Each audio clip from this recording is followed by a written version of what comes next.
3 రోజులు మీటింగ్లు పెడితే ఉద్యోగం వస్తుంది అనుకుంటాం మనం. 52 ఆదివారాలు రాని ఉద్యోగం 3 రోజులు వస్తుందా? ఎవరైనా చెప్పండి, కొంచెం కామన్ సెన్స్ ఉన్న వాళ్ళు చెప్పండి, పెద్దలు కానీ పిల్లలు కానీ.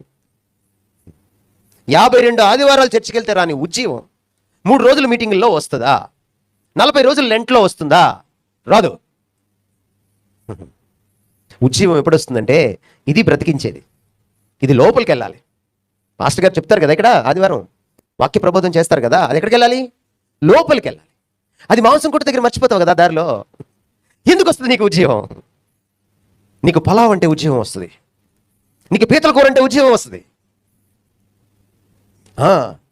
నీకు ఆ మటను ఈ మటన్ అంటే ఉద్యోగం వస్తుంది. నీకు వాక్యం అంటే ఉద్యోగం రాదు.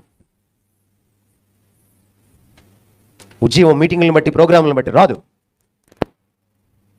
ఏడబ్ల్యూ టోజర్ ఎప్పుడో రాశాడు, క్రైస్తవం పాడైపోతుంది 40-50 సంవత్సరాల క్రితమే రాశాడు ఆయన. ప్రోగ్రాములు ఎక్కువైపోతున్నాయి. ప్రోగ్రామ్ కాదు చర్చిలో కావాల్సింది, presence of God. It is the presence of God. That's a problem with traditional Christianity. Program తర్వాత ప్రోగ్రాము. ఈరోజు పాస్టర్లకి ఉన్నటువంటి ఒక అపోహ ఏంటంటే, మా సంఘాన్ని ఎప్పుడు కూడా బిజీగా ఉంచాలి. మనం అనుకుంటాం అనమాట, మన వాళ్ళని ఎప్పుడు బిజీగా ఏదో ఒక ప్రోగ్రామ్ పెడుతూ ఉంటే, గురువారం ఒక బైబిల్ స్టడీ, శుక్రవారం ఒక ప్రార్థన, శనివారం ఇంకొక ప్రోగ్రాము, లేకపోతే బుధవారం ఏదో ఒక కాటేజ్ ప్రేయరు, ఇలా ప్రోగ్రాములతో నింపేస్తారనమాట. ప్రోగ్రాములతో నింపేస్తే ఏమవుతుందంటే వీళ్ళు బిజీ అయిపోతారు. వీళ్ళు బిజీ అయిపోతే పాపం వీళ్ళకి సెల్ ఫోన్ చూసే టైం ఉండదు, వీళ్ళకి వాట్సాప్ చూసే టైం ఉండదు, వీళ్ళకి లోకంలో తొంగి చూసే టైం ఉండదు. అప్ప వీళ్ళు బాగుపడిపోతారు అని పాపం పాస్టర్ గారు ఆశపడతారు పాపం. కానీ పాస్టర్ గారికి తెలియని విషయం ఏంటంటే, ఈ ప్రోగ్రాముల మధ్యలో చున్ని కింద నుంచి వీళ్ళు ఫేస్బుక్ చూస్తూ ఉంటారు, ఎస్ఎంఎస్లు ఇచ్చుకుంటూ ఉంటారు. చర్చిలో పబ్జీ గేమ్లు ఆడేవాళ్ళు ఉన్నారు. మీ సంఘం గురించి మాట్లాడలే నేను. చర్చిలో ఎస్ఎంఎస్లు పెట్టుకునే వాళ్ళు ఉన్నారు. చర్చికి అమ్మాయిని అబ్బాయిని చూసుకోవడానికి వచ్చేవాళ్ళు ఉన్నారు. దౌర్భాగ్యులు.